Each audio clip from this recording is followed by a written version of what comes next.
this is Sapna Pandey Dikshit. Welcome back to Ocean of the English. Our connector chapter is running right now and this is last video of this chapter.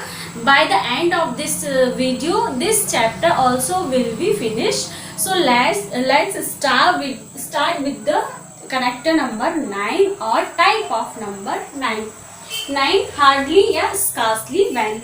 Hardly when, scarcely when, मैंने dot dot करके when लगाया हुआ है। इसका मतलब यदि कहीं भी आपको हार्डली या स्कार्सली मिले तो उसके वो किस कनेक्टर से कनेक्ट होंगे? वैन से। मतलब दो जो सेंटेंस है, एक साइड में आपको हार्डली या स्कार्सली मिलेगा तो अदर साइड में आपको क्या मिलेगा? When. This is our first point. Second point, जहाँ भी आपको हार्डली या स्कार्सली का जो है यूज मिलेगा तो वहाँ हमेशा या तो आपको हेड प्लस V3 मिलेगा या फिर वर्ब की सेकेंड फॉर्म आपको देखने को मिलेगी। ये हमारे दो चीजें और कंप्लीट होती हैं। फिर हम आते हैं अपने पॉइंट नंबर 3 पे। ये जहाँ भी ये हार्डली और स्कार्सली से सेंटेंस बनते हैं वहाँ पे क्या होगी? हेल्पिंग वर्ब पहले आएगी, लेकिन उसके बाद भी हमारा जो सेंटेंस है वो इंटेरोगेटिव मीनिंग नहीं देगा। जैसे कि अमूमन हम देखते हैं, यदि हमें किसी भी सेंटेंस का जो है इंटेरोगेटिव या क्वेश्चन टैग बनाना होता है तो हम क्या करते हैं? हेल्पिंग वर्ब को पहले ले आते हैं। लेकिन हार्डली और स्कार्सली से जुड़े हुए वाक्यों में भी हम क्या करते हैं? हेल्पिंग वर्ब को पहले लाते हैं, लेकिन उसके बावजूद जो मीनिंग हमें मिलेगा वो हमेशा हमको कैसे मिलेगा? इंटेरोगेटिव नहीं मिलेगा, वो नॉर्मल हमको मिलेगा। देख लेते हैं इसका नोट हम वन बाय वन देखते हैं। हार्डली स्कार्सली से बनने वाले वाक्य वैन से कनेक्ट होते हैं। एक तो ये मिलेगा आपको, वहां पे लास्ट में आपको वैन नहीं मिलेगा, वैन की जगह देन दे देगा, दैट्स व्हाई, अदरवाइज कुछ भी दे देगा। सेकंड, वो आपको वहां करेक्शन करनी होगी। सेकंड, हार्डली स्कार्सली का यूज यदि शुरू में हुआ, यदि ये इनसे शुरू, हार्डली या स्कार्सली से शुरू होते हैं वाक्य, तो हेल्पिंग वर्ब सब्जेक्ट के पहले आएगी, पर सेंटेंस इंटेरोगेटिव नहीं बनेगा, which I already told you. Examples देख लेते हैं। I had hardly reached home when my phone ring. Hardly scarcely when का मतलब होता है जैसे ही, वैसे हार्डली का मतलब होता है मुश्किलों से, पर हार्डली व्हेन स्कार्सली व्हेन को हम जैसे ही भी बोलते हैं। आई हैड हार्डली रीच्ड, जैसे ही मैं घर पहुंचा या पहुंची। Home when my phone ring, वैसे ही मेरा फोन क्या हुआ? रिंग हुआ यानी बजा। आई हैड हार्डली, अब आप देखेंगे रीच्ड होम, यहाँ पे क्या है? आई had hardly reached home when, किससे कनेक्ट हुआ है? व्हेन से, जो कि हमारा कैसा है? एकदम ही करेक्ट है। Second one, hardly had I reached home when my phone ring, जैसे ही मैं घर पहुंचा या पहुंची मेरा फोन बजा। दोनों ही सेम अर्थ देते हैं। अब देख लेते हैं हम नेक्स्ट वन। यहाँ पे चाहे हार्डली लिख लो आप, चाहे यहाँ पे स्कार्सली भी आ जाएगा, स्कार्सली भी आ सकता है, दोनों में से कोई एक आएगा, मीनिंग सेम देगा हमेशा। अमूमन यहाँ पे क्या होता है? हेड प्लस V3, आपको वर्ब की रीच्ड, वर्ब की थर्ड फॉर्म मिलेगी, या फिर हेड, यहाँ पे वर्ब की सेकंड फॉर्म भी आपको मिलेगी, लेकिन हेड नहीं मिलेगा। फिर वहां पे केवल वर्ब की सेकंड फॉर्म या फिर डिड से जुड़ते हुए आपको वाक्य मिलेंगे। नेक्स्ट वन देख लेते हैं। नो सूनर देन, इसके बाद नो सूनर देन सेम जैसे ये है वैसे ये है, लेकिन यहाँ पे हमेशा क्या होगा? जो नो सूनर के जस्ट बाद में आपको डिड मिलेगा या तो हेड मिलेगा। नो सूनर के जस्ट बाद में या तो वर्ब की सेकंड फॉर्म आएगी या फिर हेड के साथ क्या आएगा? आपको वर्ब की थर्ड फॉर्म आएगी। एग्जाम्पल देख लेते हैं। No sooner did I reach home than my phone ring.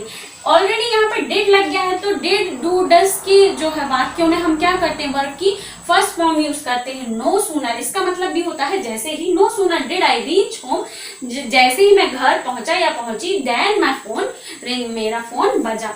No sooner he had, मैंने बोला आपको पहले भी, डिड या फिर हैड के साथ वर्ब की थर्ड फॉर्म दोनों ही करेक्ट माने जाएंगे।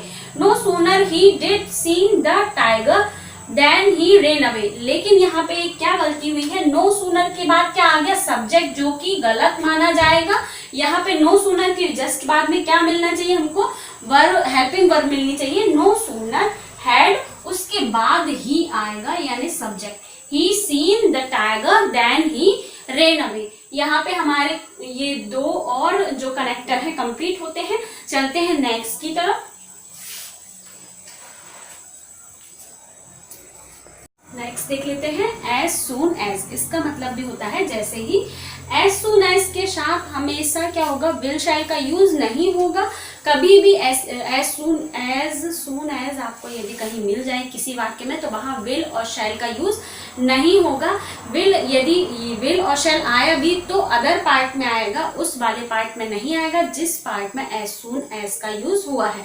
दोनों ही सेंटेंस जो हैं वो कनेक्ट होंगे सेम टेंस में, लेकिन यदि कहीं पे आपको shall will यदि अदर पार्ट में मिला है तो as soon as वाले पार्ट में आपको will या shall नहीं लगाना है। देख लेते हैं as soon as के साथ shall will का प्रयोग नहीं होता है, जो मैंने बताई दिया है। दोनों वाक्य एक से होंगे मतलब सेम सेंटेंस में होंगे, जो कि हमने एंड के साथ भी देखा था। पर बाद वाला यदि जिस पार्ट में as soon as नहीं है वहां बाद वाला फ्यूचर हुआ तो पहला नहीं होगा। Example as soon as the bell rang, जैसे ही घंटी बजी स्टूडेंट went out, तो स्टूडेंट क्या होगा, चले गए। तो as soon as the bell rang आप क्या देखेंगे, क्या है, वर्ब की सेकेंड फॉर्म है। Student went and went is also is a verb की सेकेंड फॉर्म। दोनों कैसी हैं, हमारे एक से टेंस में है, वर्ब के सेकेंड फॉर्म में है।